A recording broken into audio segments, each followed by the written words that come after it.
to head into a brand new Q&A. Here we go. Questions and answers with Taeler Hendrix. If you want to get in on this, here's what you're going to want to do.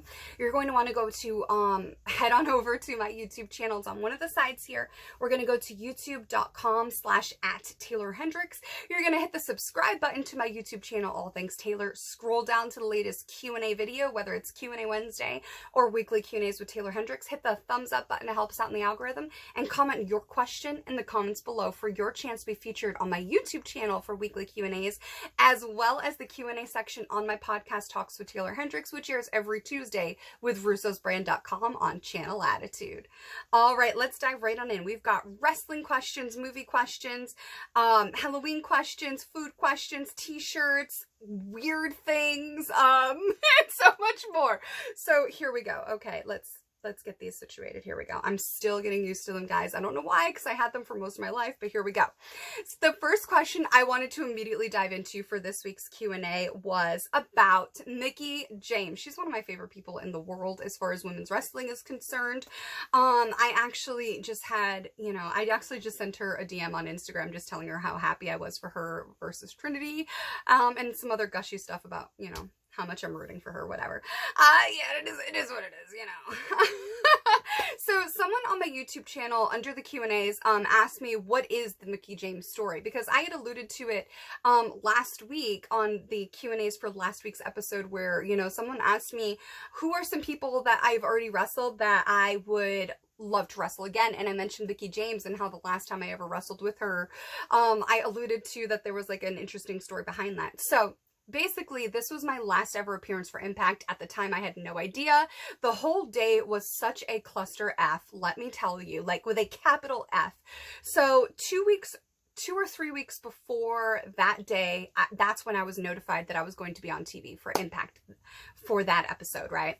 And so I immediately put in an order for gear.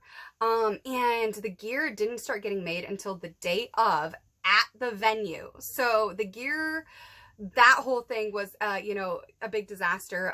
There was a delay with my flight, so then I was late. There was just this whole big thing, and then they wanted me to be tan, and as you guys can see, like, Taeler Hendrix is not tan. This was before I was allowed to just be myself, right? So what I had done is, I love The Miz so much. Like, I love The Miz and Maurice. They have been nothing but amazing to me, to be honest with you. I love them to death. I'm always rooting for them. And so I went to this woman who does spray tans, and she used to do these spray tans for people from WWE when OVW was the developmental for WWE back in the day, right? And one of her clients was The Miz. So I went to her knowing full well that she, knew what she was doing and would make me look good or whatever. And the tan was just never enough. Like, it was just a constant struggle to be tan for TV. Like, I remember one of my mentors telling me, Taeler, fat looks better tan, fat looks better tan, fat looks better tan. And just all this stuff, right? So, I love that guy, by the way. Like, I was not insulted by him saying that at all. But yeah, he says that to guys too. It wasn't just a female thing. Anyway, so since the one tan was not enough, so I did 2 bodybuilder competition level 14 tans at that time. That's what they were called, the level 14. So in person, I look like an orange Oompa Loompa. I kid you not, like, Oompa Loompa orange. Like, it was just awful. In person, that is how I looked, but the HD cameras distort colors so intensely. Like, you guys have no idea. And then I was told around that time, that you're supposed to go darker for your hair color during the winter and so forth. And I thought it would be really cool to do some black highlights in my red hair. And so I go to this salon, and the lady was like, oh, the black dye won't leak into your red. It won't bleed into the red. Well, she turned my whole hair like cherry cola, almost black looking in person. And I'm supposed to be like the bright, red hot knockout fire engine red hair, right? That's what people have known up to that point, even though I didn't have a lot of appearances for them. I was kind of just stuck in the position I was in. And so not only was my hair color not right, it looked black in person, my skin looks orange in person, but then when you see me wrestle Mickie James, like my hair looks like bright red and I'm still more fair skinned than Mickie James. Like, how do I look orange in person with dark purplish black hair and then I'm bright red hair on TV and paler than Mickie James? It was just such a stressful day. It was ODB's birthday. It's the night before my birthday. Nobody knew it was my birthday, but they all knew it was ODB's birthday. So there was a cake for ODB. There was nothing for me, which is okay. They didn't know. I don't think it was malicious or anything like that. And I find out I am supposed to basically just be squashed in this very comical, like not even 3-minute segment, right? And like when you think about how much like effort I was really putting in and how dedicated I was to being, you know, a wrestler, I dedicated like most of my life to it, and I'm busting my hump, you know, at OVW, always, you know, setting up and taking down rings, showing up for shows, studying the tape, going to practices, like all this stuff, right? Studying so much tape and learning everything that I can and watching the TV program and all this other stuff. So that was a little heartbreaking, but you know, you can't show that and you can't say anything. And then Mickie James didn't want to do that to me, which was, I thought was so sweet. She went to our agent at the time. I won't say who it was, but it definitely was not D'Lo Brown. Like, I love D'Lo Brown. We've had him on this podcast actually during the pandemic. We had such a great talk. It was not him. He's so cool. Talk about somebody that like absolutely loves the business and wants to see it amazing. Like, that's D'Lo Brown. Anyway, so Mickie James goes to our agent and is like, I don't want to do that. Like, I want to wrestle this girl. Like, I want us to wrestle on TV. We need new people in the division. Let us wrestle, basically. And she goes and gets like 1 or 2 spots put in for me. And then she felt like it wasn't enough. So then she went back to the agent and fought some more. And who actually saw some of this was actually Nick Aldis, actually, because, you know, him and Mickie James, and he actually saw her going back and forth and doing this, so she was able to use her own pull at that time to actually get me more stuff in the match that I would not have had otherwise. Like, she was in this feud going on with Velvet Sky, and they were in this intense storyline, and it was so cool. You were seeing, you know, you were seeing Velvet Sky really come into her own as a performer, and then Mickie James having all of this experience and all of this charisma just oozing from her on the mic, and she was in her heel era. It was so cool. And I remember she got on the mic, it was like, and I'm gonna wrestle somebody that you forgot about and you did overlooked and all this stuff. So I thought that was really cool. They were in this, you know, really cool heated knockouts feud at that time. It was really cool. It was like a whole different side to Mickie James. Basically, you were getting to see, I don't want to be like Shrek and say they were like both like onions, but they were. You were seeing these different elements to Velvet Sky as the Knockouts champion, and you were seeing these different elements of Mickie James as this different kind of heel that was different from her WWE heel persona as a champion. It was really awesome, and then I got to be brought into the mix, but all these things were just going wrong for me that day. It was just, you know, one of those Murphy's Law sort of things, so I just had to laugh, right? You know, I have orange skin, I have the wrong color hair, my gear doesn't fit right. You see the bow is actually dangling, like it came completely undone on the back of my gear. I had no knee pad covers. You know, it's just there was like a roll on my stomach that wasn't actually there. It was because my outfit didn't fit properly because there wasn't enough time. You know, I was trying to go for this Irish, you know, punk rock, Goonies Never Say Die sort of character, because nobody was really doing that at that point, and it was just a fail. It was just a fail. But Mickie really went to bat for me. Like, I was gonna get literally nothing in. I was just there basically to collect the paycheck and be like a little comedy skit, and she was like, no, I don't want to do that. This is what I want to do. And at one point they were like, okay, that's enough, we can't have her get anything else in. But Mickie really did go to bat for me multiple times, going to our agent, so that I could do like a drop kick, I could do a couple of different things, and we had like this really cool standoff and stuff. And to me, no matter how many concussions I've got, long story made really long, I just wanted you guys to really know this kind of stuff, you know. She really did go to bat for me, and I think like she put it on the line, you know. She trusted me to execute. And I think to this day, I really do think that she did.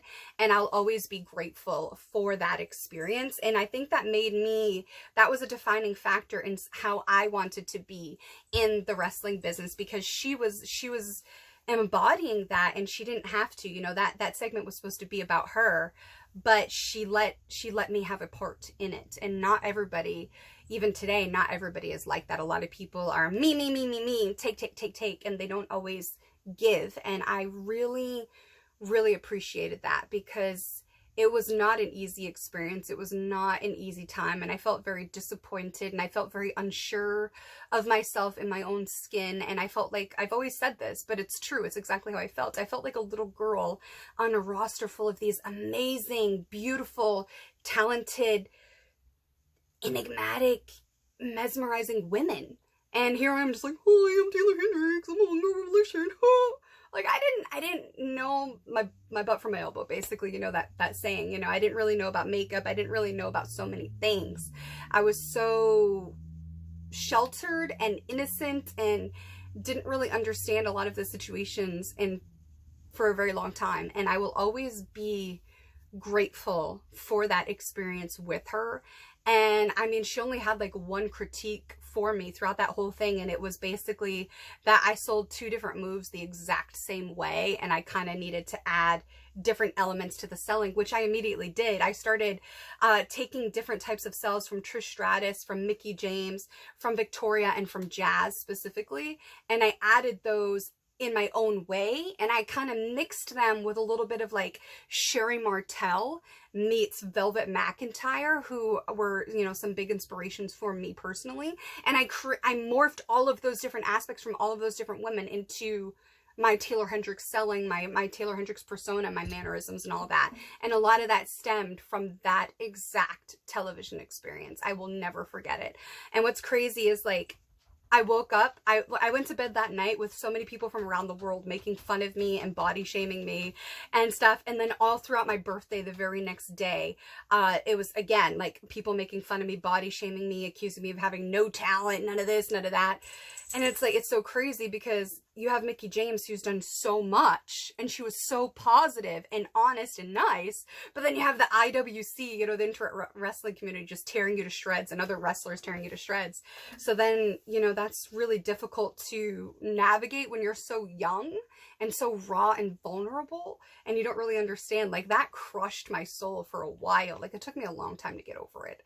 But then I realized, I was like, the opinion of the IWC, who's really never set foot in a ring and been through those kinds of experiences, or Mickie James, who's done all of it and more. Who are you going to listen to? You know what I mean? So, moving right along, I hope you guys enjoyed that story as much as I did. Next one, someone asked me, are there any movies you are looking forward to this year? Yes, I'm looking forward to the new Godzilla, which they actually mentioned in their question. I still have not seen that new Nun movie, the Nun 2, so I definitely want to see that. And there's some other ones that kind of escape my memory right now. Another question from my YouTube channel was, have I ever thought of starting like a female version of the Ministry of Darkness? I've never really thought about it, but anytime I have tried to like put a faction together, it like falls apart before it even begins, because people have their own wants, their own needs, and their own, you know, ulterior motives and stuff. So that's always very hard to do. You know, even Rip Rogers talked about this when I was at OVW, you know. Even if you're in a tag team, you have to realize that you are alone and you can't always rely on someone else, because if it comes down to you having a job or them having a job, they're going to choose themselves pretty much every single time. There's almost nobody that'll put their neck on the chopping block so that you can have something that they won't. Like 9 times out of 10, they will choose themselves in this business. And that's how it is. It's like getting thrown into a shark tank when you're wounded and bleeding. That's what the wrestling business legitimately is. But I do think what would be a cool tag team would be, I put a lot of thought into this. I never talked to her about it, by the way, but I always thought, you know, this really cool vibe would be myself and Viva Van. And I really thought we could call ourselves Hail the Hellbent, and that would be our tag team name. And I thought there would be like a really, really cool vibe with her style meshed with my style, because, you know, she has a very fluid sort of lucha American strong style. style about her, and I have a very old school storytelling mixed with lucha and like old school Memphis style with also some martial arts and like strong style mixed in. So I think that combination and our fiery personalities and my storytelling and her creative side that she like puts into just everything that she does would be a really great tag team that would literally legit take the independent scene by storm. It would. I have no doubt about that. Like, I can already see how I would book it for us, and like, I don't know, like the promo packages I could write us alone would just be insane. And I think it would be such a cool vibe, and her fans would never expect it, and I don't think my fans would have ever expected it, and nobody's even tried it. I just think it would be so cool. There is so much to that, and I know that I could be a really great base for her high-flying maneuvers. Like, I did that for Alicia Edwards. I did that for Chelsea Green. You know, I'm a very great base for stuff like that. Like, I can help other people do the flying. And I'm always the muscle because I'm usually the taller one. So yeah, I think there's a lot of potential with Hail the Hellbent. I put a lot of thought into that one. I never said anything, but I put a lot of thought into it. What is my favorite thing about Halloween? Honestly, I don't know. I just love the whole thing. I love trick-or-treating. I love getting candy to trick-or-treaters. I love seeing all the kids so excited to wear their costumes. I love the scary movies. I love the decorations. I love the music. I love the vibe. Fall is my favorite season. I like come alive in the fall because I am too fair-skinned for summer. And I do not look good in pastels, so spring is out.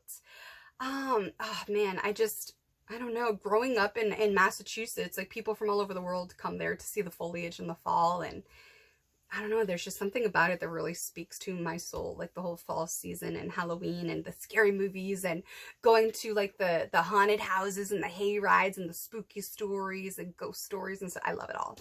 What is my favorite flavor of Oreos? Well, I'm a fall person, so I am totally a basic B when it comes to this, but pumpkin spice Oreos or pumpkin pie Oreos, whatever they are, my absolute favorite. Where is my favorite place to get t-shirts? Because I have really cool shirts. Well, thank you. I get shirts on eBay. I get shirts from my favorite t-shirt place is Ripped Apparel, RIPT Apparel. Who knows, you might be seeing some Taeler Hendrix stuff on there very soon. But yeah, like some of my favorite shirts that you guys have seen is from there. And I just go randomly online searching for things that I love. Like I have Bob's Burgers shirts with Louise on them. I've got, you know, shirts from Ripped Apparel where they take My Chemical Romance and turn it into the Batman with My Dark Romance. I think I was wearing that like last week or the week before. You know, I got this one. This one's El Pecador from Lucha Patron. Yeah, my Misfits one I think I got like on eBay. It was like brand new on eBay. Love that. All right, anyways, let me see here. Oh yeah, and my Baddie Juice shirt, where they take Beetlejuice and Batman. I love that shirt. That's from Ripped Apparel. I have a Jaws shirt, but instead of like Jaws, it's the Little Mermaid, and Ariel is swimming at the top and Ursula's coming up from the bottom like the shark. That one's awesome. That's Ripped Apparel. Shout out to all my friends at Ripped Apparel. They're awesome. If you go there, tell them Taeler Hendrix sent you. They're my peeps. Okay, this question's weird, but okay. It doesn't seem to cross any line or anything. It asked, are you cold or warm-blooded? And then they asked about my feet. We're not talking about my feet, sorry. But am I cold or warm-blooded? I used to be very cold-blooded. Growing up on the East Coast, it's not hard to be cold. But as I've gotten older and, you know, with lung disease and certain medications I'm on, I'm definitely warm-blooded now because of that. So yeah, so now I'm more warm than cold, but when I was a kid, I swear I was a vampire. Like the first time I ever got my my physical for Impact, we had to do these physicals at a doctor's office. They had to check your pulse. You had to give them blood and do like all these different things. And like the person was like, "Are you dead?" I swear to God, I swear. Oh Lord in heaven. Yeah, they literally asked me, "Are you dead?" Because like my pulse was so low, I was very cold, and my reflexes did not move when they did the whole reflex check. So they literally asked me like, "Are you dead?" I kid you not. I totally forgot about that till just now. Another person asked me, "Can I roll my R's like as if to say like Thunder Rosa?" Like I cannot. No, I cannot do it. Yeah, no. My family makes fun of me because I cannot do anything like that. I can't roll my R's. I can't, like, do that weird thing with the tongue. Like, no. You know how people, like, I don't know. Can't do it. Someone asked me with my features, do I have any Scottish heritage? Yes, I am actually apparently more Scottish than Portuguese. Growing up, everything was like Portuguese. But come to find out, I am actually Scottish on both sides from my mom and my dad. And I thought that was really cool. So a lot of my DNA is actually from clans that were in the Highlands dating way, way, way back. Yeah, which is kind of really cool, like the Lord of the Isles back in the day, I think in like the 1200s or something. That's where most of my my blood comes from. So it's really cool to be asked that. That's why I always thought it would be so cool. She changed her name for WWE. I got to wrestle with her in a multi-person match at Shimmer. The name escapes me right now. Too many shots to the head. Anyway, I always thought that would be really, really cool. I always really liked her vibe. We actually had the same person make like this, like, same outfit for us, and we didn't even know each other yet. We both had the bright red hair, and we're both Scottish. She's actually from Scotland, whereas I'm from America, obviously. And we had like the same colors. I was like, holy crap, like sister from another mister. It was weird. Really cool, but weird. Let me see here. Someone also asked me, what movies do I like to watch during the Halloween season? Like, how much time do you have? I like watching the Conjuring stuff. I like watching Beetlejuice, Hocus Pocus, Phantasm, Nightmare on Elm Street, The Exorcist, It, The Omen, The Orphan, Don't Say a Word, the Insidious franchise, Lights Out, Scream, The Craft, The Strangers, They Come Back, Pet Sematary, Salem's Lot, Carrie. Those movies that I grew up watching with my mom from way back in the day, like the Creature double feature films. And I also like watching some of those midnight movies from the 60s, like Eraserheads and things like that. But I really lean more towards like the supernatural haunting stuff. And then I really like psychological thriller stuff like Seven and The Bone Collector. All kinds of different stuff, really. And then I also like going back and watching like Disney stuff, like Don't Look Under the Bed, Under Wraps, all kinds of cool stuff. Yeah, all kinds of stuff.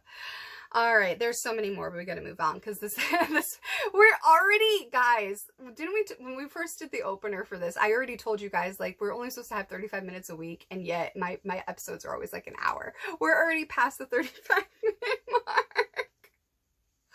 Oh well, we like what we like, right? We have 3 questions. Yay! 3 questions left. What is a match coming up that you think will be good? Okay, there's 2 that I'm really excited about that are coming up. For AEW, we have Soraya versus Hikaru Shida. I think that's going to be awesome. And then obviously Trinity versus Mickie James for Bound for Glory. Absolutely excited for both of those matches. They are just going to be spectacular in my opinion. I'm really pumped for those. Another person asked me, what is a piece of wisdom that wrestling taught me from negative experiences? Well, again, how much time do you have? But I guess I would say something that wrestling taught me from negative experiences is to be okay with people not knowing my side of the story. I really came to understand that just because I treat people well does not mean that, like, when it's time, people are going to do the right thing and have my back the way I've had theirs. So I learned that I had to be okay with being the villain in other people's stories, which is actually something that I used for motivation with you guys on my YouTube channel for Motivation Mondays and on this podcast. I talked about that a lot because it's something I experienced and I know to be true. You have to be okay with being the villain in someone else's stories because not everybody is going to care and not everybody needs the same version of you for their own means and their own agenda. You know what I mean? Like, you could be the best person in the world. You could cure cancer and there's still going to be people that would hate you. You know how many millions of lives you would save curing cancer and yet people would still hate you? Kind of puts things into perspective. I had to learn that the hard way, that just because I will do the right thing does not mean that everybody else will. People will choose themselves 9 times out of 10 over choosing to do the right thing. And so You have to be okay with people not knowing your side of the story, because no matter what you say, it's not going to change their minds unless their minds want to be changed, and most of the time they don't. They are very comfortable with viewing you a certain way, and it doesn't matter how much evidence you have. It doesn't matter, you know, how much good you do or how much you back things up. They are determined for you to be in this one role, and you have to be okay, because it's not your story, it's not your book, it's not your life, it's theirs. You got to be okay with that. Just like, you know, you can give everybody else a pencil to write footnotes in your story, but at the end of the day, you're the only one that deserves the pen to write your life story. And that is something that the latter part of my wrestling career really taught me, because so many people that knew what I was talking about let me down. And that really messed me up for a very long time. And then a certain thing came around in 2020, and I thought, wow, what a joke, you know, like, and like, what really changed from that? Pretty much nothing. Everything is the exact same for the most part. So you have to be okay with people not understanding your side of the story. And sometimes you have to be okay with not even spending the energy on trying to convince people that do not want to be convinced. You have to be okay with it. And you have to learn that that might be God's way of shutting a door to help you move forward. And that's really what I got from a lot of those experiences, to be honest with you. And it made me such a wiser, stronger, more formidable person when I finally learned that lesson in wrestling, because then it applies to really all aspects of life. And that's what we talk about a lot for motivation. Last but not least, what is something surprising about you? Something surprising about me. You guys already know I love to cook. You guys already know that I can't roll my R's. Something surprising.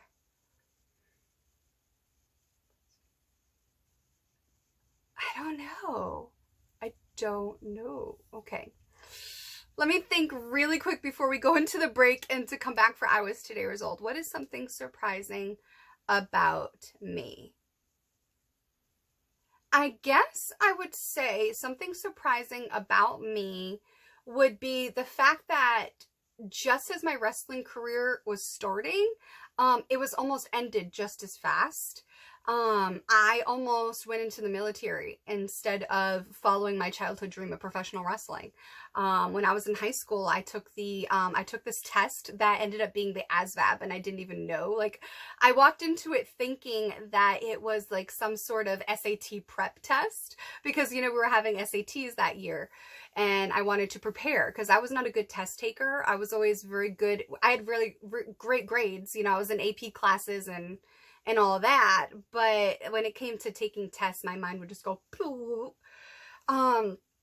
So I took that thinking it was an SAT test, and come to find out it was the ASVAB. And coming from a, you know, where there's so many people that served our country and my family, I thought maybe this was a sign that I was going to follow my grandfather's footsteps, because my grandfather was a semi-pro boxer, and he was an amazing, amazing man. And he served his country before he was even 18 years old. He was in a medical unit and saved lives. And I thought, wow, maybe this is a sign, because he had passed away around that time when I was in high school. And I thought, oh, maybe this is supposed to be guiding me in this direction instead. And so I took that test and I seriously considered. And then one day it kind of just clicked. I was like, my grandpa had so much PTSD and different things because of that. I don't think that that's what he would want for me. So I continued with wrestling, not realizing all the other kinds of PTSD that would come along with that. But yeah, I think that would be something surprising. I actually, there almost was no Taeler Hendrix, because yeah, I almost went into the military. One of my best friends at the time, Alex, he actually like immediately went into the military. We took the same ASVAB test, and he signed up, and right after graduation, like, went out for basic and all of that. So that would have been me. Yeah, but I think, you know, my grandpa was like, no, Taeler, I don't want that for you. And so I did wrestling. So I would say that is something surprising about me that not a lot of people actually know about, is I legit almost went into the military instead of continuing to pursue my wrestling dreams.